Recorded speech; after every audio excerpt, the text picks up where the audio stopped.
Evenings in Boston always carried a strange heaviness.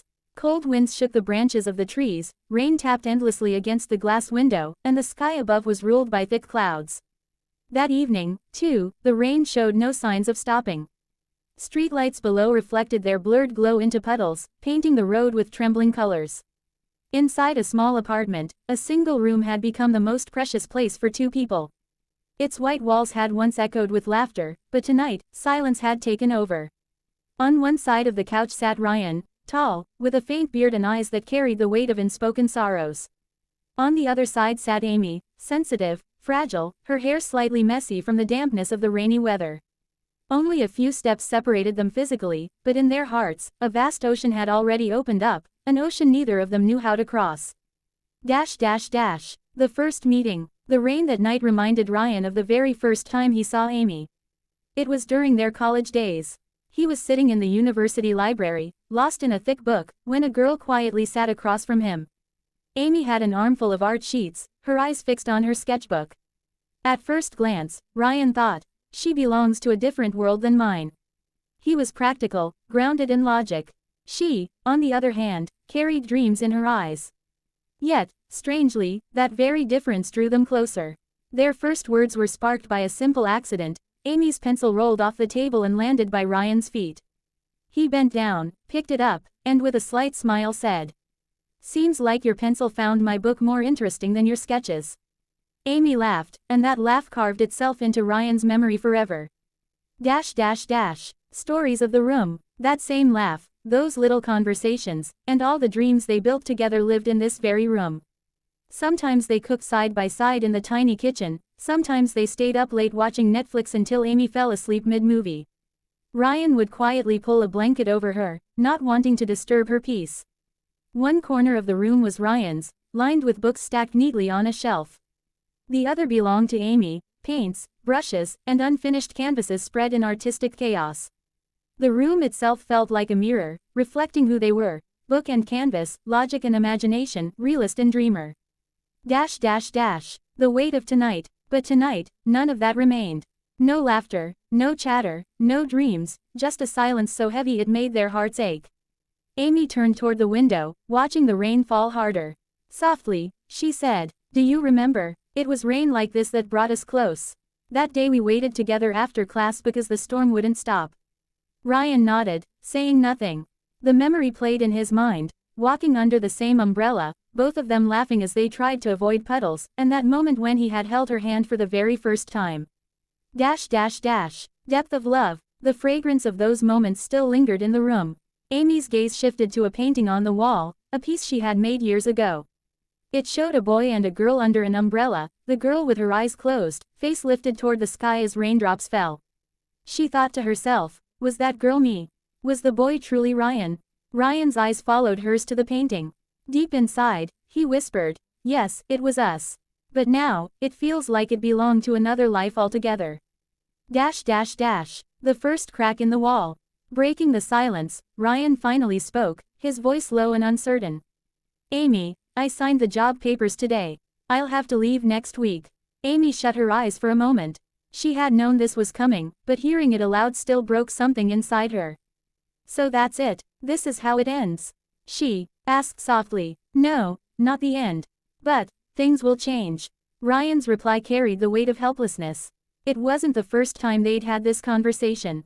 For weeks they'd been stuck in this push and pull. Ryan wanted Amy to come with him. Amy couldn't. Her mother was sick, and leaving her alone wasn't an option. The room is a witness. Outside, the rain poured harder. Inside, the warm yellow light of the lamp cast tired shadows on their faces. Ryan closed the book on the table and looked at Amy. "Do you remember the day we moved in here? We said this would be our first home, the place where every success, every dream would begin." Tears welled in Amy's eyes. "Yes, and we also said this room would never be empty. But look, time changes everything." The night dragged on, heavy and restless. The rain outside refused to stop, as if the sky itself wanted to echo their pain. The room that had once sheltered dreams now felt like a cage of memories, and every breath inside it carried the weight of unspoken words. Amy sat by the window, her fingers tracing the raindrops sliding down the glass. Ryan leaned against the couch, staring at the floor, unable to meet her eyes. Between them stretched a silence louder than any storm. The announcement. Ryan finally broke the silence. His voice was low, almost fragile. I didn't want it to come to this. But Amy, this job, it's everything I've worked for. I can't turn it down. Amy turned slowly, her eyes wet but steady. And what about us? What about everything we built here? He wanted to answer, but the words caught in his throat. What could he say? That love wasn't enough. That responsibility and ambition weighed heavier than their shared dreams. Her voice trembled. You always said this room was more than just four walls. That it was home. Was that just words, Ryan? No, he whispered. It was real. Every moment, every dream. But sometimes love isn't strong enough to fight the world. Memories turning bitter. The words hung in the air like smoke. Amy's eyes darted around the room, as if every corner betrayed her. The bookshelf, once filled with Ryan's pride in his studies, now looked like a wall separating them. The canvases in the corner, Amy's world of colors, suddenly seemed dull, drained of life. She remembered the night they painted the room together, their hands covered in white streaks of paint, laughing like children. She remembered falling asleep on the couch with Ryan reading beside her, his voice carrying her into dreams. She remembered every promise they whispered late at night, believing forever was theirs. Now forever felt like a cruel joke. The argument. Maybe you never loved me enough, Amy said suddenly, her voice sharp, breaking the silence. Ryan's head snapped up. Don't say that. Don't you dare say that. You know how much I.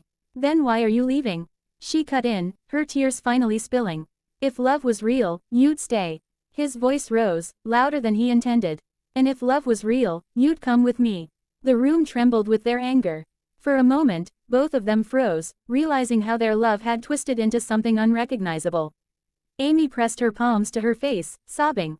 Ryan's fists clenched at his sides, not in rage at her, but at the cruel situation life had forced on them.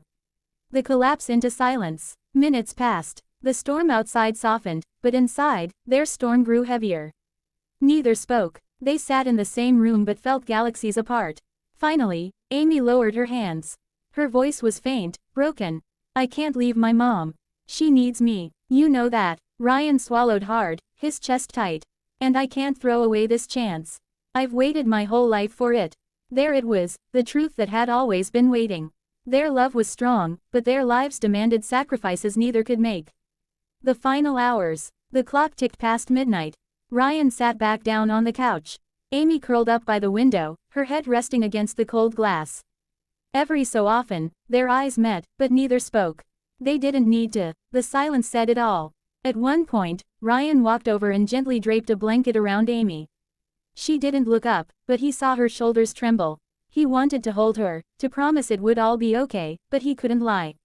The room was filled with ghosts of their laughter, of their whispered secrets, of the future they once painted together. Now, those ghosts lingered like shadows, watching them break apart. The moment of goodbye. As dawn approached, the rain finally eased. The city outside was quiet, washed clean, as if mocking the storm that still raged inside them. Ryan stood by the door, his bag packed, though he hadn't yet left. Amy stood in the center of the room, her hair messy, her eyes swollen. He looked at her for a long moment, memorizing every detail. I'll never forget this room, he said softly. Are you? Amy didn't answer. She only turned back toward the window, the same window where she had watched the rain fall all night. When Ryan finally walked out, the door clicked shut with a finality that echoed through the room. Amy sank onto the couch, clutching the blanket he had left on her shoulders. The silence that followed was unbearable. The room was the same as ever, but now it carried only one truth: she was alone.